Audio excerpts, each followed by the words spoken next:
don't criticize President Trump much, because overall I'm pretty happy with the job that he's done despite being constantly stonewalled by Congress. And at the same time, I think that we're all tired of the legacy or fake news media acting like he can't do anything right. No matter what it is, it's evil, it's wrong. I think we're all tired of that. At the same time, there is an area in which we should be criticizing President Trump at the moment. And that is that he, on the topic of immigration, he is now promoting more immigration. Specifically, he's promoting skilled immigration, which means that the immigrants will be taking some of our highest paying, well, best jobs. He recently held an American Workforce Policy Advisory Board meeting, which essentially means that he met up with a bunch of business leaders and executives, that kind of thing, and they talked about ways to reduce unemployment further and bring some of our jobs back from overseas, both of which are good things, right?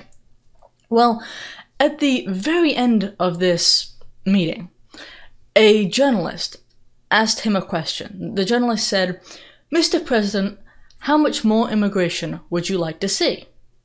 And I want you to watch his response. Well, we're going to have a lot of people coming into the country. We want a lot of people coming in, and we need it. It's not a question of do we want it. These folks are going to have to sort of not expand too much, and if you tell them these are very ambitious people around this table, they don't like the concept of not expanding. Would you say that's right, Barbara? Barbara's not into non-expansion. First of all, we don't actually need more immigrants. But if immigrants are going to be doing their jobs here in the US, then does it really matter if the companies are overseas or not? You know what I'm saying? Like in this meeting, for example, they were talking about bringing jobs back from overseas, bringing companies back from overseas. Well, if you're going to do that, and then bring immigrants from, like, say, Asia at the same time, what have you gained? What, the buildings here?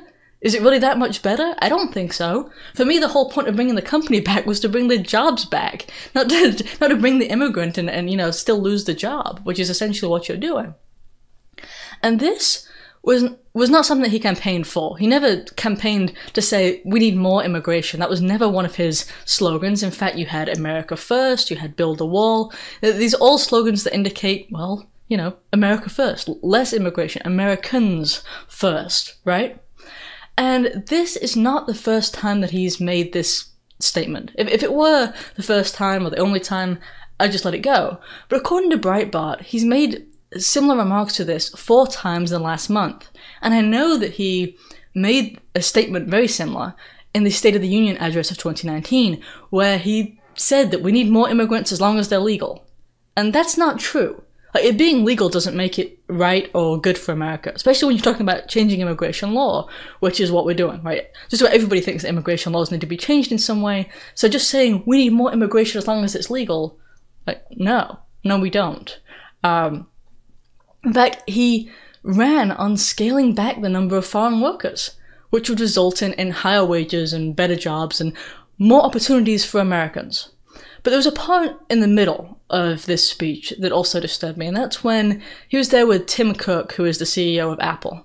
And he said that Tim had become a friend of his. In fact, just go ahead and watch him talk about how they're buddies. I'd maybe like to start with Tim Cook, who's done such an incredible job at Apple, become a friend of mine, and he's a friend because he does a great job. I mean, we want to get things done, employs so many people, brought a lot of money back into our country. Okay, so they're friends. Now, in case you've already forgotten, it was just December 2018 when Tim Cook was the guy talking about how companies need to take a, quote, moral stand against hate speech. And of course, don't forget, hate speech is speech that they hate, right? That those on the left hate. That's what they mean by hate speech. They mean conservative speech or Christian speech or frankly moral speech. Yeah, that was the guy who was talking about kicking those who disagree with people like him off of such websites and platforms. That shouldn't be a friend of President Trump. He shouldn't be. If they are friends for now, it's only because Tim Cook sees the relationship as positive for his business. It's not because they agree on ideological terms. And Tim is somebody who, well, he wants to silence President Trump's own supporters, his base, conservatives. I don't know if the president has really thought this through, but, you know, Tim is one of the people who is responsible for the fact that conservatives are being censored and silenced. And Apple has only limited powers when it comes to censorship. Like, there is no social media site that is owned by Apple. But the little bit of power that they do have to engage in censorship, they wield it, right? Like, such as the Apple Store, where you download apps onto your iPhone or what have you. They use that to ban Gab, because, you know, it's just hate speech on there, and several others too. And you know, when it comes to censorship, we don't actually know just how much censorship goes on. We don't. We know when somebody big is banned or depersoned or whatever you want to call it. Like when Gavin McInnes, for example, was silenced and kicked off of tons of different platforms all at once. We knew because he's been around. He's been on Fox. Heck, you know, he had his own big show and so on. So he had enough of an audience to reach out. But for most people, for most regular conservatives who are silenced and censored, we never even know. That's the way it is with censorship. All right. Now, one of the big arguments in favor of bringing in people from overseas to do our skilled jobs is that American students are hard to teach. You know, people who get out of college. And I believe that.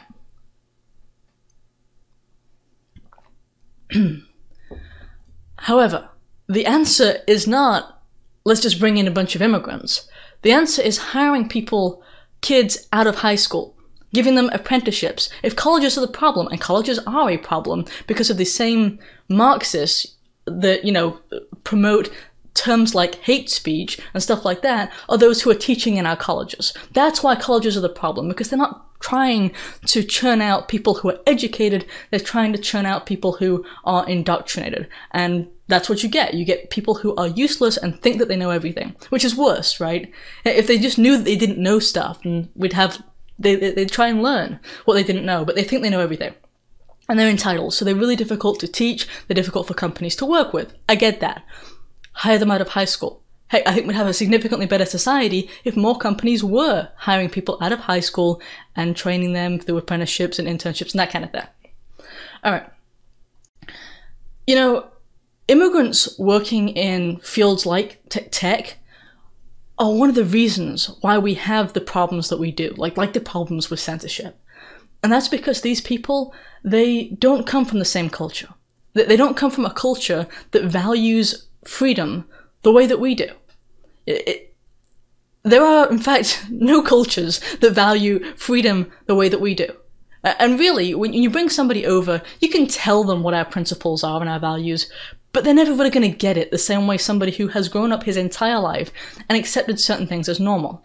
And it reminds me of, there's recently a Canadian journalist who went to the UK to cover the trial of Tommy Robinson. And while he was there, the judge told him, you know what, you can't tweet, you can't report on this case. And he said that one of the things that shocked him was how the British journalists who were there, who were also censored, didn't see a problem with it. They thought it was normal. They were so acclimated. This was like essentially part of their culture. It's been around so long. That they were so used to a lack of free speech that they never even batted an eye. They didn't see it as disturbing anymore. And it's that same concept of, the reality is, when you bring immigrants in, you bring whatever culture, you know, they came from 90% of the time. There are exceptions. You know, people who come to our culture and say, you know what, this is a heck of a lot better. You know, I'm one of those immigrants. But most of the time, you don't have that. You have people who bring their culture with them, especially when they grow up their entire lives over there, and the country is great, and they're just going over there to get a job, and that's it. You're not going to have people who have the same values. And finally, the issue of bringing immigrants in to fill job positions, that results in a problem with wages. Like, I think we all want higher wages because we want better lives for Americans, right? And that's how an economy prospers. However, if you want wages to be higher, there are only a couple of ways that you can go about that.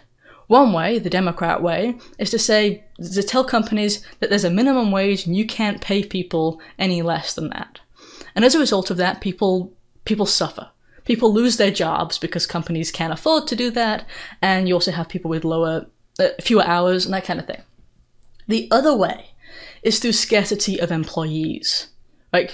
Because there's a relationship between scarcity and value. The more scarce something is, the more value it has. And it's that way with employees. When an employer is looking for people, if he can choose between, like with fast food, this is a perfect example. Fast food, you're generally going to have people paid minimum wage. Why? Because there's all these different people, kids coming out of high school who don't care where they work, and they'll just work for minimum wage, right? There's just so many of them. But when you have more employees, they can do that. When you have fewer, they can't. So what you want is a scarcity of employees. Enough to fill the jobs, but enough so that wages are higher. When you bring people over from other countries, you're eliminating that scarcity. You're flooding the market with employees, and as a result, wages will actually go down. So that's another reason why immigration is a bad thing. And again, President Trump, he listens when his base criticizes him. He doesn't when, say, the fake news media criticizes, because how could he? I mean, really, he'd just become constantly, frozen, unable to do anything. But he listens when conservatives, his base, those that, elected him, criticize. And so it's important to do so when he's doing something that he shouldn't. Alright, if you enjoyed the show, and I hope you did, please like it and spread the word, share it around. Also, I've got some links in the description. One will provide you with better ways to be notified reliably of new videos, and others will provide you with ways to support what I'm trying to do here with these videos, getting the word out on various different topics. Alright, thank you. Bye-bye. Stop. Don't leave yet. Since you made it to the end, you probably enjoyed that video. In that case, here are some other videos that you might enjoy. The updates link at the top will provide you with better ways to be more reliably notified of new videos, and it also has social media information, that kind of thing. That's because you know how this site is. Well, the link at the bottom, the store link, that's in case you're looking for merchandise or our healthier products. Thanks.